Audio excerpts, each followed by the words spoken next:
It had been a hectic week, and we put many miles on our sedan during that time. About 20 minutes after returning home, I was sitting on the porch in my old chair with a glass of craft beer, thinking about how our twins were spending their first days away from home. Emily and I had just completed a trip that left our home feeling like an empty nest, the same trip that countless other parents have made or will make in the days ahead with their own kids. I could guarantee that none of those other parents felt as relieved as I did at that moment. Since Brian attended the University of Nevada, Reno was our first stop.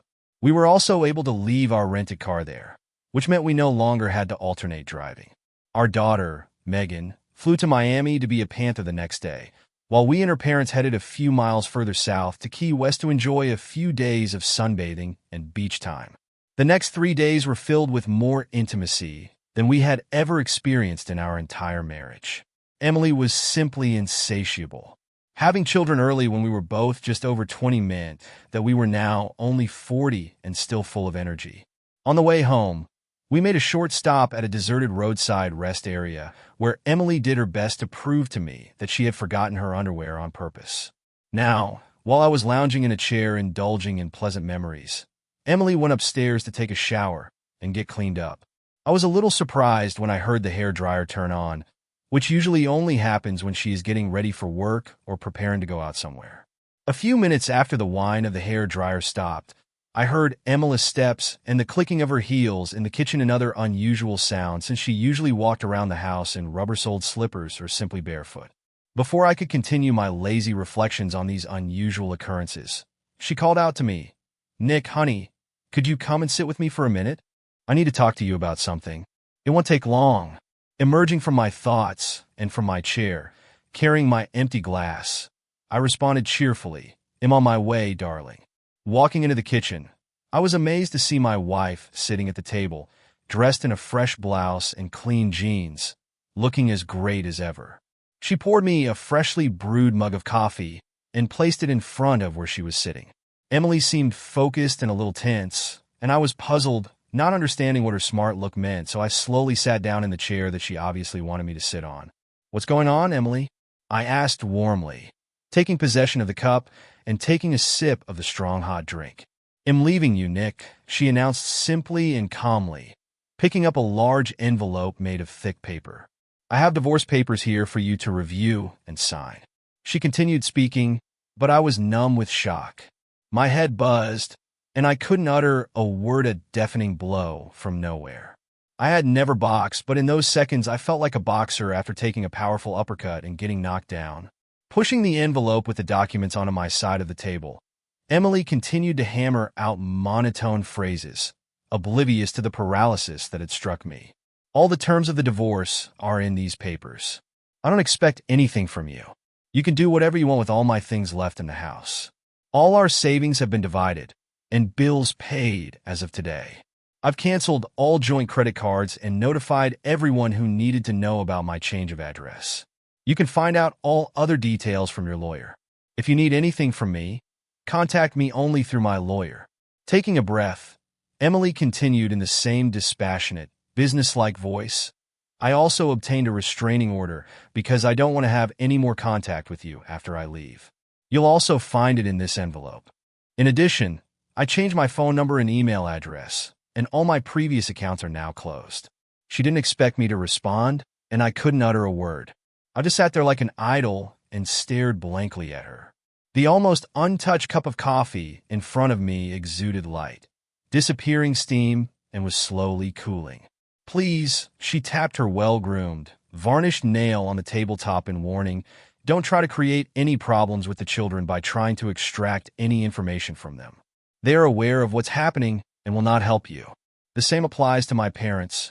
After looking at me indifferently or examining her sleek hands, Emily finally focused her gaze on me, coldly staring straight into my eyes.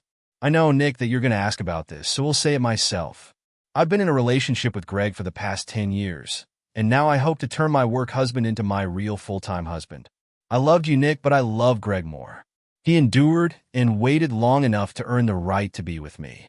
Well, today I'm breaking up with you, and now I will completely belong to him alone.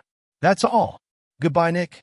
Emily finished, stood up, and left the table, heading towards the exit. Only when she picked up the bag with her things that was standing at the threshold and had already opened the front door did I finally find the ability to speak, and in a strange voice, managed to croak out only one word, "Why?" Still showing no emotion, she froze for a moment, turned her head, looked me straight in the eyes, and said only two words, "Anymore." With those words, she stepped over the threshold, slamming the door behind her, and all I heard in the inky silence was the clicking of her heels, the muffled knock of the car door, and the sound of a roaring engine gradually moving away and disappearing after a minute. That was the last time I saw or spoke to Emily for the next 18 months. Greg was the man I'd considered my oldest and best friend for the past 15 years. Emily and Greg's wife, Linda, became close friends during their pregnancy estimates, you might say, since they were both close in age. Linda was 25, and Emily was just over 20.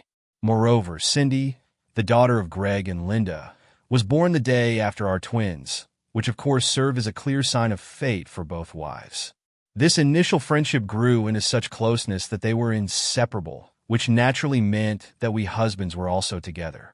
The closeness of the two families soon became almost like a family unit within one large and friendly family, since we visited each other every weekend. And it was very convenient to live just 2 blocks from each other. Until our unexpected moment that brought the twins into this world. Both Emily and I were in college. Emily always wanted to study business or business management, while I majored in mathematics while earning a partial scholarship to the college baseball team. At that time, I had not yet decided which path to choose in later life. Everything changed when Emily told me she was pregnant, and I had to give up all my hopes and dreams to get a job and support our family. Our parents were great to both of us, so the wedding was booked and organized by them within 2 months. I was late, and the only child of my parents, who were already approaching 40 years of age when I was born, and they bitterly thought that they were destined to remain childless. Therefore, thankful for the great joy that finally fell upon them, they always gave me all the love and support that a long-awaited child could have. Emily had a brother, John, 8 years older than her, which meant that she didn't really have a particularly close family relationship with him. John left for college before she was 10, and other than a couple of fleeting visits, he never really returned to the family. Unfortunately, he died in a bizarre car accident just a year after graduating from college. This forced Emily's parents to devote as much attention to their only daughter as my mother and father devoted to me. As a wedding gift, my parents ceremoniously presented me with the deeds to our old family home as they themselves were moving further south, planning to retire in the next few years. I found a job selling policies at a local insurance company, quickly getting used to the business and feeling like a fish in water. The salary for a new agent was, of course, quite low, but good commissions from successful deals could almost double my income compared to my initial salary. It just meant that I had to work a lot persistently and late into the night, usually 12 hours a day, sometimes including weekends. In the months before giving birth, Emily took a part-time job as a secretary in one of the offices with the same intention of getting a degree, but now she spent most of her time studying part-time online. During this period, the support of her parents became truly invaluable. When the twins were born, they became our lifesaver in caring for the babies and used any excuse to visit them and play with their grandchildren. The unfortunate incident with Anna Moore occurred 3 years later. I was successful in my business, and my company nominated me for Salesperson of the Year for the Nevada region. Our small company, which that year also became one of the market leaders and was later purchased by a national corporation, believed in my success. In addition to the $10,000 bonus, I was given an all-expenses-paid trip for 3 nights to Denver, where we were headquartered. The trip also included a gala ceremony with dinner on the first evening, at which the best seller of the year was to be chosen, and then 2 more days that remained at our complete disposal. For Emily and me, this would be the first time we left our city together without the twins, and we were looking forward to it with joyful anticipation. But 2 days before departure, everything went wrong. First, Brian was diagnosed with a severe cough, and the next day, Megan also fell ill. Unfortunately, my presence at the ceremony was mandatory, so Emily kissed me goodbye on Friday morning with sadness in her eyes and made me promise that I would try to enjoy the next few days. Arriving about an hour before the gala started, I had time to check in and let them know that I was attending the ceremony alone. After showering, shaving, and putting on my rented tuxedo, I walked down into the great room and found my seat at the table, discovering that I was seated next to Anna Moore, who had arrived from our office in Las Vegas. While most of the people at the dinner were in their 30s or older, Anna was only a year older than May was 30 at the time, and this was her first full year with the company. Before this big event, I had only had a few beers in my life, and this place had a free open bar throughout the dinner. As far as I remember, I only drank a couple of glasses of wine. Then, when the awards began to be announced, I was absolutely shocked to hear that I was the one who was loudly proclaimed Salesperson of the Year. Stunned, I made my way onto the stage where I was presented with a trophy and a check for $25,000 to thunderous applause. When I returned to my seat, I was kindly sent a bottle of champagne from our bosses. To be honest, the rest of the night passed in a bit of a blur until I woke up at 5 a.m. the next morning lying in bed next to the naked Anna Moore. Scared to death, with a ringing in my ears and a severe hangover, I rushed to my room on unsteady legs, frantically packed my things, and was on my way home within 20 minutes. Emily, of course, was immensely surprised to see me 5 hours later when I rushed home, and as you would expect, she was not very happy 10 minutes later when I told her that I got drunk at a gala dinner and found myself the next morning in another girl's bed. Angry, she abruptly interrupted me, refusing to listen to my explanations and excuses. The only thing she asked was what the girl's name was, and before I could say anything else, she told me she was going to her parents for a couple of days. Quickly packing a small bag, she, without saying a word, grabbed the keys, ran out the door, and disappeared, leaving the children with me for 3 days. Emily did not answer my calls, apparently not even wanting to hear my voice. I went to work on Tuesday after dropping off the kids at the daycare we used, and when I returned in the evening, she was already home, carefully pretending that nothing had happened between us. When I tried to talk to her, she immediately interrupted me and harshly said that if I ever mentioned the incident again, she would immediately take the children, leave, and never return. When we went to bed that night, she acted mechanically in bed, devoid of intimacy or love, only going through the motions. After that night, it took many more months for the feeling of closeness in bed to return, but eventually, it did, and as per her request, we never spoke about the incident again. The following year, Emily graduated, received her business degree, and wanted to get a job that would use her knowledge. Our relationship with Greg and Linda blossomed to the point where we spent every weekend together, unless Greg's work or mine interfered. Even so, it didn't stop our wives from meeting and spending time together, although it became a little more difficult for us as Linda and Greg moved 15 miles away. Ironically, or simply by coincidence, Emily's parents soon moved to the same area to rent a larger apartment that would provide more space for their grandchildren. In addition, they also began looking after Cindy, giving Greg and Linda a little more freedom. Greg's company grew quickly, and one day they needed an office manager, and he himself needed a personal assistant. This position seemed to be a perfect fit for Emily, and after interviewing with managers, my wife got the job and loved it. Emily grew up with the company and was always close to Greg, hence the humorous name Greg's work wife. This situation continued for 7 years, and then Linda suddenly died from a brain aneurysm. This terrible blow happened on a day when she was visiting me, as she usually did when Greg and Emily had to go on business trips together. This tragedy was devastating for all of us, but it obviously hit Greg especially hard. He couldn't handle the shock himself, and he certainly couldn't look after his 11-year-old daughter properly on his own. So, the solution was to have Emily come over to the Jenkins house for a couple of hours after work 3 times a week to make sure everything in their house was clean and tidy and to prepare dinners that could be quickly reheated. At least that's how Emily presented the situation to me.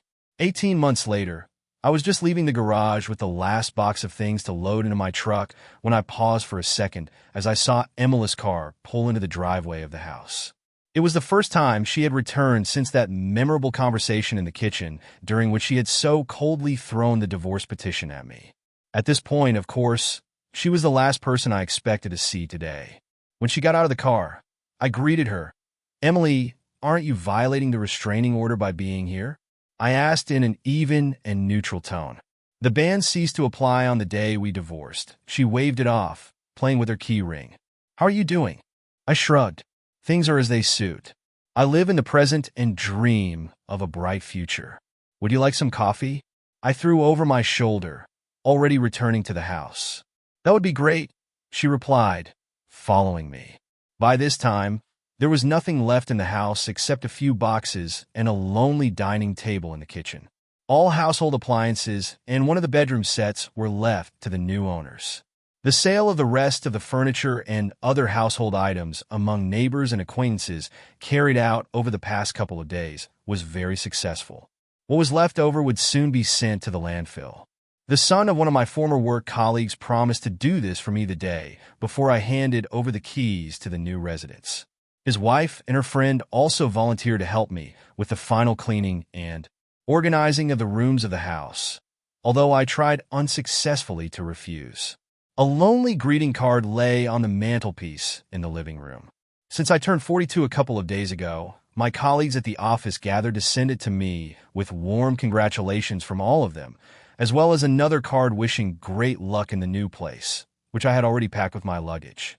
The company I worked for over 19 years has always been very kind to me, and it was with sadness and great regret that I was leaving behind some good friends. But it had to be done. There was nothing keeping me here anymore. Having made coffee, and each taking a mug of the hot drink, we sat down in the same places where we were face to face 18 months ago. So, why do I suddenly have the pleasure of being in your company on this beautiful day?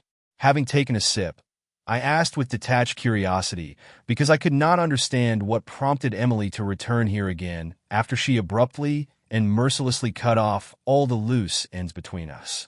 Don't you guess? She snorted with visible displeasure. The children received letters from you saying that you were moving somewhere. I don't understand why you didn't just call them and tell them about it. Why did you need to notify them by registered mail? In fact, I did just that because it was the only way to be sure that they would know I was moving. Otherwise, they would have unleashed all the dogs on me, accusing me of disappearing. Actually, I was just calling them. Oh, wait a minute, I chuckled. Small correction, I called Megan because I can't call Brian. What are you talking about? Why can't you call Brian? Emily asked, puzzled. I don't have his number, I sighed. Listen, the fact is that the children don't want to keep in touch with me, I explained, seeing from her ironically raised eyebrows that she didn't believe my words at all. Well, I'm going to have to show my ex-wife how our kids really feel about me. My phone was on the table in front of me, so I unlocked it and dialed Megan's number, putting it on speaker. The caller beeped 10 long times before going to voicemail. I pressed end and looked at Emily. Couldn't you call her? Would you be so kind? Megan must just be busy. She answered me as if making excuses, but still took out her mobile phone and dialed our daughter's number, also putting the phone on speaker. Her call was answered almost immediately after the second ring. Hello, Mom. How are you? Megan's cheerful voice rang out. I'm fine, honey. What are you doing now? Well, right now we're chilling with Cindy. We're going to party later, so at this moment, we're just lying around and saving energy, my daughter answered with a giggle and a drawn-out laziness. Have you heard any news from your father? Emily asked, looking at me and arching her eyebrow meaningfully. Yes, I talked to him last night. He said he talked to you and promised he'd pick up Cindy and me today. Yeah, in about 10 minutes. I think he's going to grab Brian later too, before we all go to the party, Megan chirped. I felt my insides clench painfully as I heard my daughter call Greg Dad. Emily could always read me like an open book, so she saw how much that little thoughtless comment from Megan hurt me. Clenching my fists, I simply leaned back in my chair and stared blankly at the ceiling. You mean Greg? Emily asked incredulously, not believing what she had just heard. Well, yes, Mom, who else? Megan continued to giggle. By the way, he really likes it when I call him Dad. And in any case, you know that he will become my father in 3 weeks, she reminded her mother. In 3 weeks, my ex-wife was supposed to get married again. Believe it or not, they even sent me an invitation to their celebration. Yeah, right? As if I was really going to show up there. Megan, I'm asking you when was the last time you talked to your real father? Emily asked impatiently, raising her voice slightly, in which stern notes appeared. Oh, Mom, well, I don't remember, maybe a few weeks ago, Sensing something wrong in her mother's voice, Megan's amused tone immediately disappeared. I opened and showed her my call log from Megan's number, and Emily, glancing at the screen, could see my numerous but unsuccessful attempts to reach my daughter. To be honest, none of my children have called me since Emily left not a single call in almost a year and a half. That's funny to hear, because I'm sitting next to him right now, and I saw with my own eyes how he tried to call you just a minute before I did. What's going on, Megan? Emily asked in an even more stern voice. Oh, well, Mom, I just came. Our daughter's confused voice came from the speaker. I just want to remind you that you only have one father, and it's not Greg. We can talk seriously about this later. Young lady, the mother promised harshly, ending the conversation and irritably poking the end call button. Emily was clearly upset as she turned off the call and pushed the phone away from her. So, why don't you have Brian's number? She returned to the question again. FYI, Greg made sure the boy had a new phone and memorized his number within hours of his old phone being stolen. If only I knew, I shrugged. Listen, don't be too strict with the children. Apparently, such was their love and affection for me that after a little over a year, they found me completely unnecessary. Smiling darkly, I intertwined my fingers and squeezed them tightly. You heard your daughter. She is happy that she will now have a new father. You know that old saying, out of sight, out of mind? Well, apparently for Megan, I'm already an empty place. I pointed to my long list of calls on my phone. As you can see, I no longer have anything to do with the children, and as far as I know, in 3 weeks, I will be officially replaced by the real dad. This comment, as I saw it, really hurt her, but it was the sad truth. I think that since you left, I've talked to both of them combined for a total of no more than an hour, although I try to stay in touch. God, I really tried.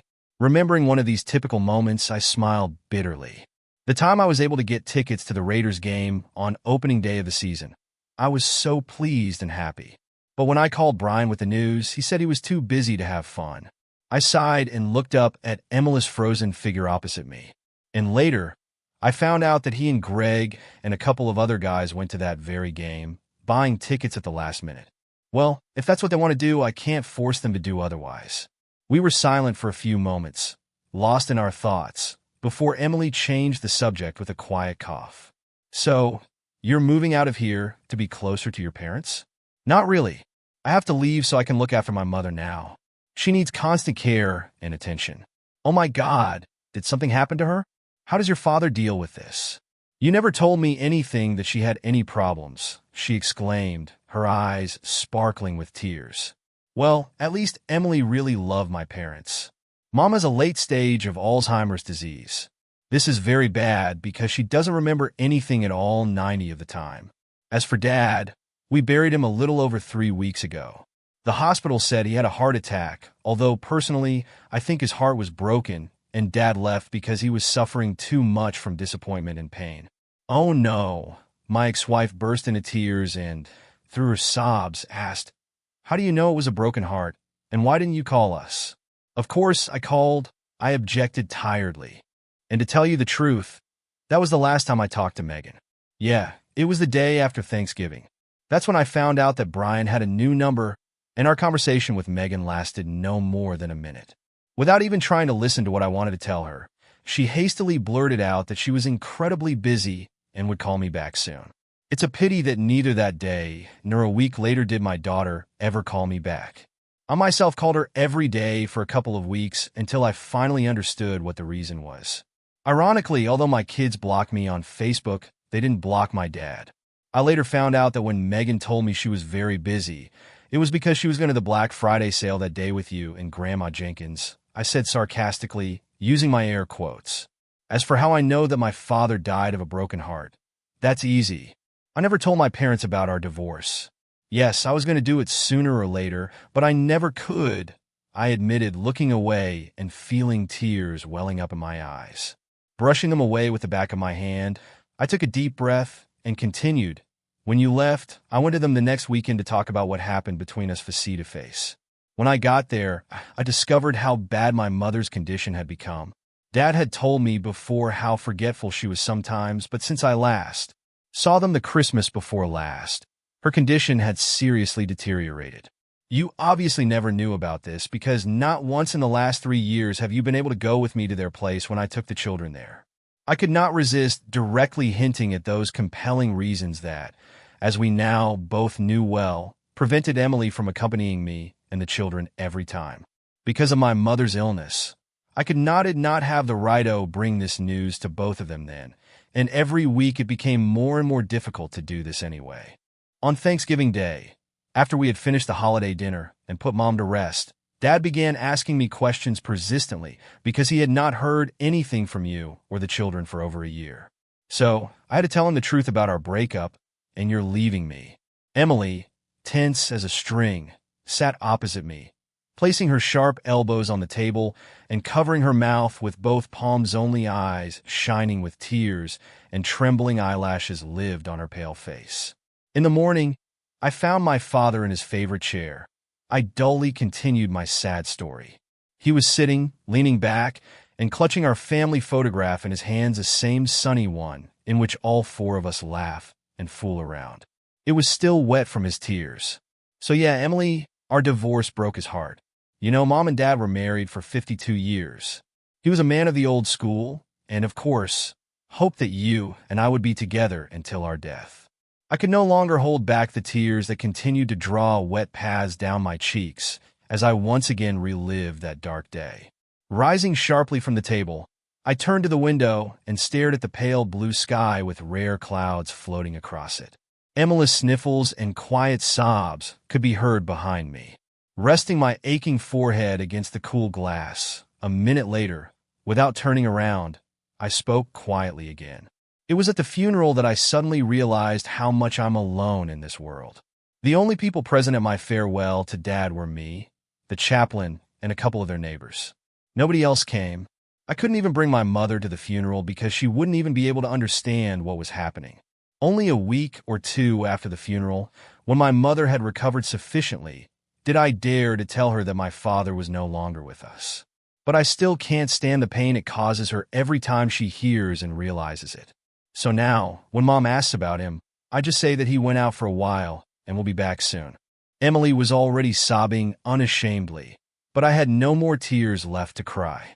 Over the past weeks, I had been emotionally completely devastated. My distracted gaze wandering around the room fell on the mantelpiece and stopped at the lonely greeting card lying on it.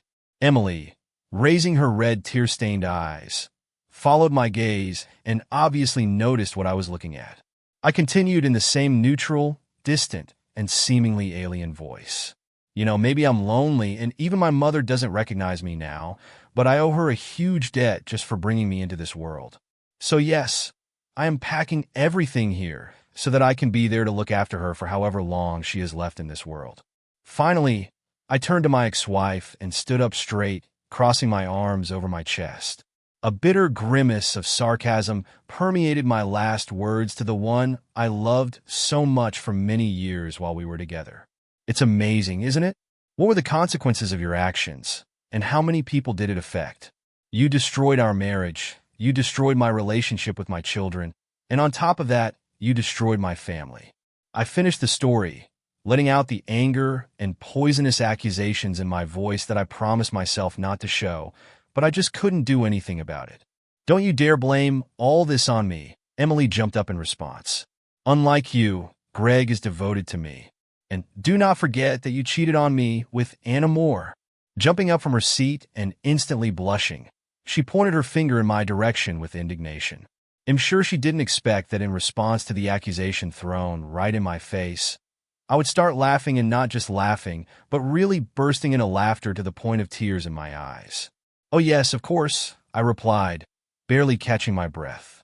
Let's not forget about Anna Moore, the reason you spent 10+ years planning your revenge perfectly. I still remember that evening when you categorically told me not to mention her name in this house, otherwise you would immediately take the children and leave me forever.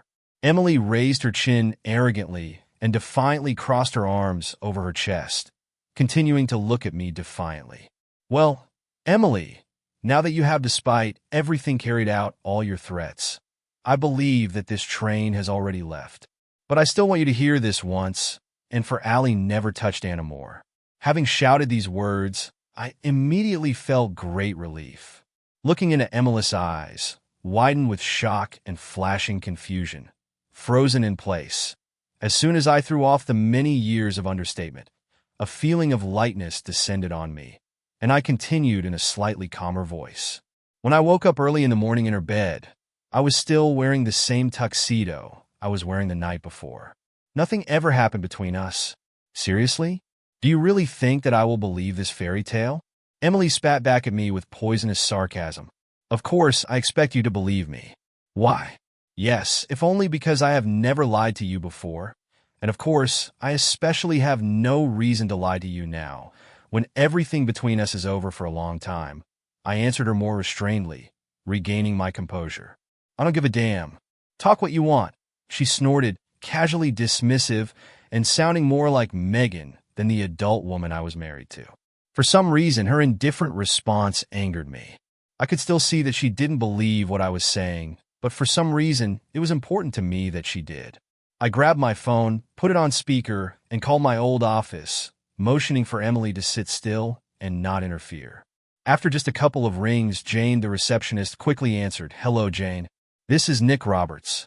Oh, hi, Nick. Have you finished settling your affairs yet? My old friend responded cheerfully. Probably for a big move. You know, everything will be different here without you. The girl sighed with regret. Yes, everything is already packed. I just want to talk to my old friend one last time before I go on the road. Listen, I'm trying to reach a colleague in the Las Vegas office. I'm not even sure if she still works there, so I was wondering if you could look into the system and see if you can find Anna Moore. Of course, Nick. Wait a minute, Jane responded quickly, and for several seconds, only the rapid clicking of the keyboard could be heard on the speaker. After a short pause, she came back to me. Yes, she still works for us in the same branch in Las Vegas. Do you need her number? Or do you want me to connect you directly? Oh, thank you very much for your help. Just transfer my call to her line. And Jane, honey, take care of yourself. Remember, if Paul decides to make an honest woman out of you, I'll be waiting for an invitation from you. Absolutely, Nick, Jane giggled. And don't forget us either, okay? Well, now I'm connecting you. You can talk.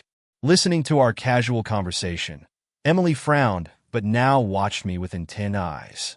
Hello, Anna is on the line, said a familiar voice that I had not heard for many years. Hi, Anna. This is Nick Roberts from the Reno office. I don't even know if you remember me. My God, who am I hearing? Nick Roberts. Are you asking if I remember you?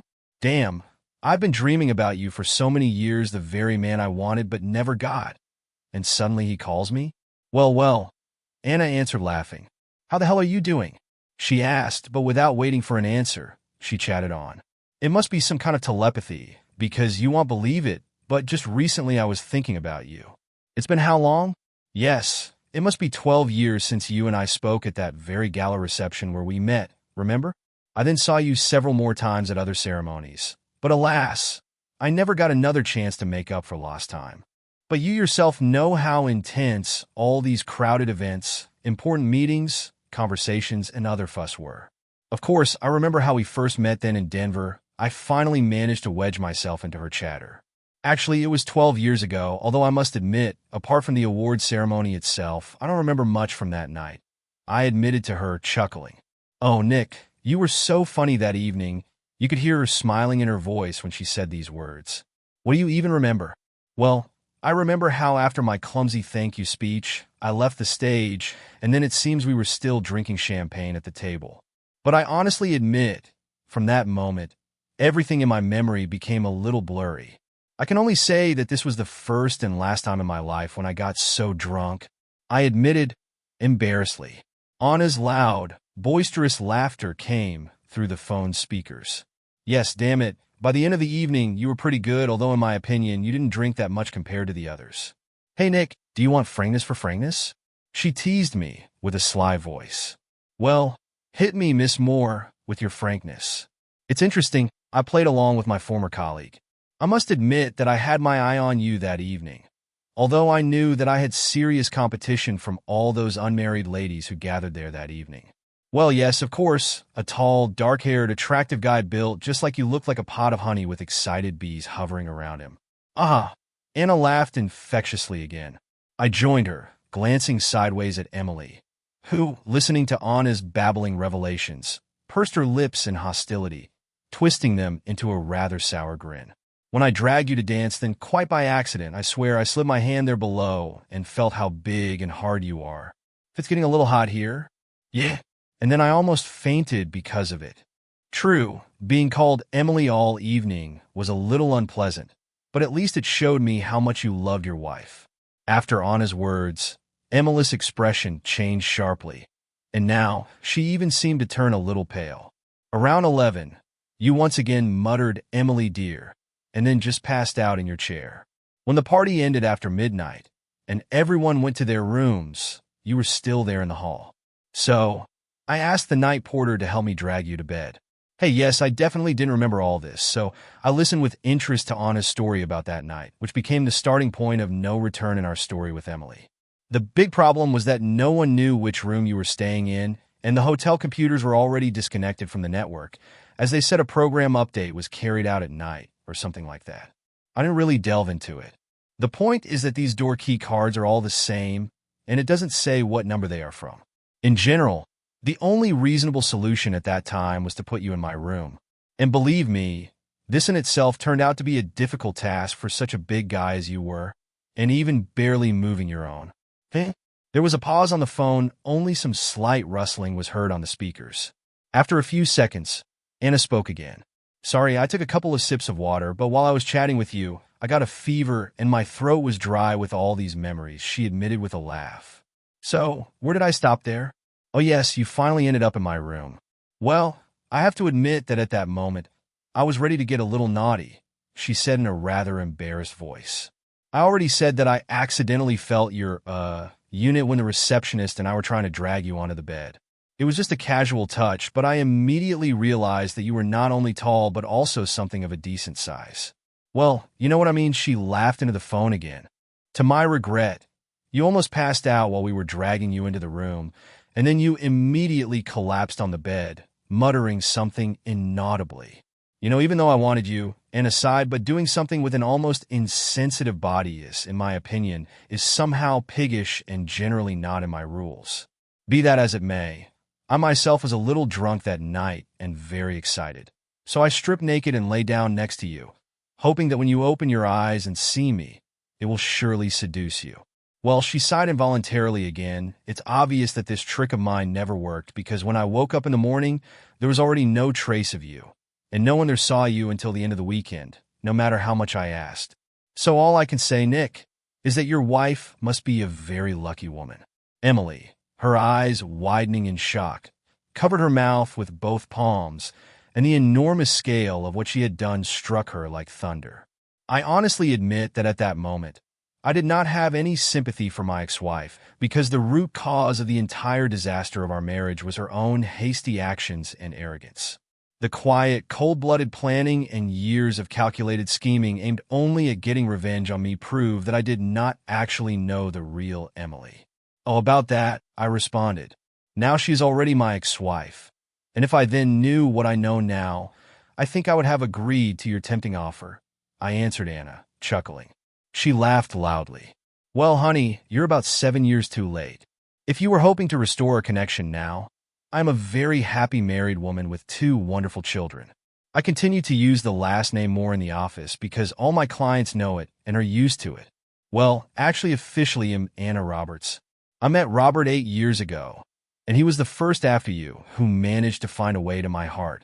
At these words, a wrinkle appeared on Emily's tense forehead. She squeezed the edges of the table with her fingers, and her face was distorted in a pained grimace. With a fixed gaze, she stared at the phone lying in the middle of the table as if the head of a viper was swaying in front of her, ready to pounce. Looking into Emily's face, I was puzzled because I did not understand her reaction. Hey, by the way, it's because of Rob that I thought about you, buddy. Isn't it weird? She said, laughing. Well, the thing is that his older brother Greg is getting married in a couple of weeks, and his fiancée, named Sandy like you, has the last name Roberts. So I wondered if she was your relative, because you are the only person named Roberts among the people I know. Well, now I understand Emily's reaction. I can't say that now among my relatives there is someone named Sandy, I said with a fair amount of irony, looking at Emily. Although, in fact, I remember that the only relative I knew with such a name was still in high school. It was so long ago that I almost forgot about it. Oh, by the way, I remember that she hated being called that so much that she would just get mad and scream like crazy because she thought people would mistake her for a guy. I grinned, looking meaningfully at Emily, who blushed like a boiled crab, looking away and pursing her lips in shame. I really didn't know the real her anymore. Come onorevole. No one would mistake Sandy for a guy now. She's gorgeous. She has amazing children, Megan and Brian, who are now in college. Megan and Greg's daughter, Cindy, are best friends and share a room in Florida. They were both bridesmaids in my wedding, and Brian was Rob's usher. He did a great job preparing the ceremony and entertaining the guests. Yes, a great guy, let me tell you. Over the years, we spent Christmas and Thanksgiving several times with Greg, Sandy, and her children. Rob once told me that they dated and interacted closely on and off for 10 years. Can you imagine that? That short statement told me so much. This proved that Emily's parents certainly knew what was going on between Emily and Greg and always had her back. When my wife was away from home, I would always call her, and they would make all sorts of excuses for her as to why I couldn't talk to her directly. Soon after, Emily would call me back. As I pondered Anna's last words, mechanically assenting to her, suddenly her tone of voice became more serious, and she began to speak a little more quietly. Actually, Nick, to be honest, I don't think they should get married because even if they go for it, their marriage will be doomed in advance. Yes, I was surprised. Why do you think so? What could stop them since they have been together for so long? Emily, as a directly interested person, was even more amazed than I was. Her eyebrows flew up, her mouth parted, and she tensely leaned forward.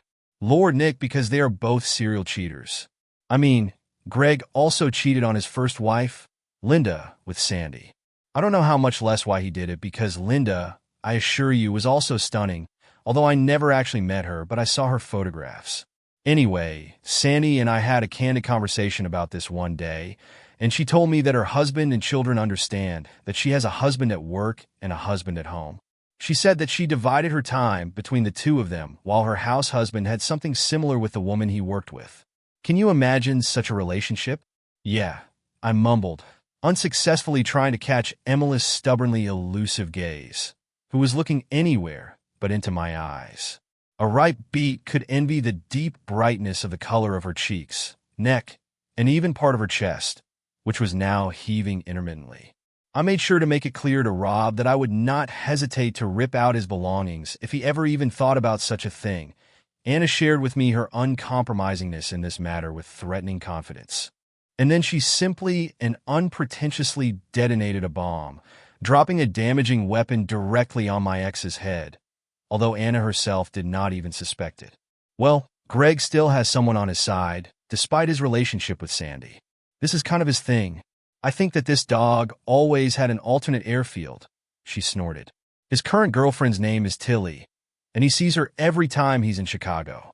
By the way, from what Rob told me, he specially arranges these business trips for himself so that he can go there every couple of weeks. Watching Emily's reaction, I saw that her complexion changed from bright red to first pale, and then she seemed to even turn a little green. Leaning onto the table, she silently gasped for air, and it seemed that just a little more and she would vomit right on the spot. Anna continued to animatedly post the latest news from my former best friend. I don't think they would have gotten married at all if his bosses hadn't directly ordered him to make Sandy an honest woman after her real husband sued the company when she divorced him. Can you imagine, Nick? Her house husband had a completely different understanding of this relationship, and he did not put up with all this chaos. There are still normal men, right? Rob told me in confidence that his company had to fork out a significant amount of money to hush up this matter, $300,000, to be precise. Thank you very much, I thought to myself. And in addition, they gave Greg an ultimatum. He must correct the situation so that everything is covered, otherwise they will show him the door. How do you like it? Not the best basis for starting a life together, is it? Continue to bang on the side of your bride, and at the same time, look into the barrel of a double-barreled gun pointed at her face. Emily jumped up, knocked over a chair, and stumbling, rushed into the bathroom. Within a few seconds, I heard her throwing up inside out. I can't blame her for this. After everything she heard today, her cozy little world that she had built so long and carefully turned upside down and was literally flushed down the toilet. Honest, loving, and loyal Greg turned out to be a fake, but that fortunately was no longer my problem. I chatted with Anna for a few more minutes, during which she told me with love and pride in her voice about her children, and also asked me what I was going to do now.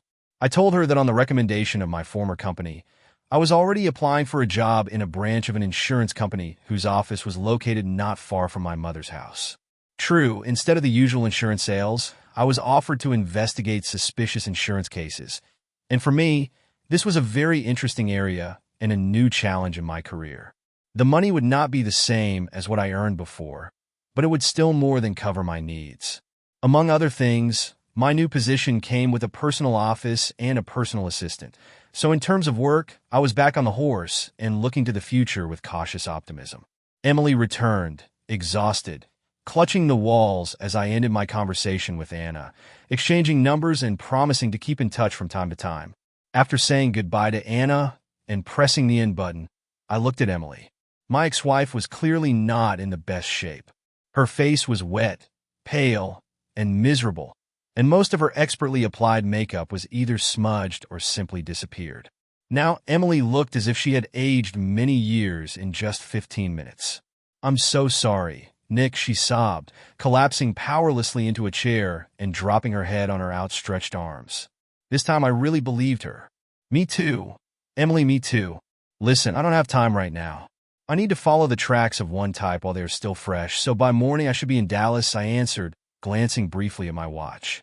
From here to Dallas, it was about a 6-hour drive if you grill nonstop, but I knew I'd have to stop a couple of times along the way. "All these boxes are yours. They contain all the clothes, photographs, and other junk that you left." I waved my hand towards the packages piled up in the corridor next to the entrance. "I was going to send them to you next week, but since you're here, I can help by throwing them in your car if you want," I suggested to her in an even voice out of the indestructible politeness instilled in me by my parents and remaining indestructible. "Actually, can I ask you a big favor?" She muttered quietly, not even having the courage to look me in the eyes as she spoke. Can I stay here for the night? I don't think I could go back home right now." I thought about it for a few seconds, jingling the set of keys on my finger, and then unhooked a couple and placed them on the table in front of her. "What the hell, why not? Here are your keys and a flag in your hands. Stay. But when you leave, you will have to leave them in the office of the real estate office," I warned Emily. "The new tenants will arrive on Monday, so you have a whole 9 days at your disposal if, of course, you need them. This Sunday, people will come here to help me take unnecessary things to the landfill and clean my apartment. Utilities will continue to provide their services until Monday."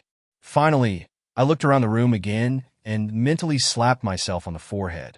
Walking over to the mantelpiece, I picked up a greeting card that had almost been left there from my caring colleagues from my previous job. In my new place, I will continue to be warmed by the friendly sincerity and warmth of their hearts. Now all that remains is to say the last goodbye to your ex. Okay, it's all over now. Take care, Emily. I really have to go. Goodbye. I hope we never see each other again. As I walked out, I turned around and took one last look at the one I once loved with all my heart. All that remains in my memory is the hunched shoulders of a broken woman sitting at the table, trembling with painful sobs. Thanks for watching this intense tale of betrayal and unexpected revelations. How would you handle discovering the truth after years of deception? Let us know in the comments below. Don't forget to like, share, and subscribe for more gripping stories. See you in the next video.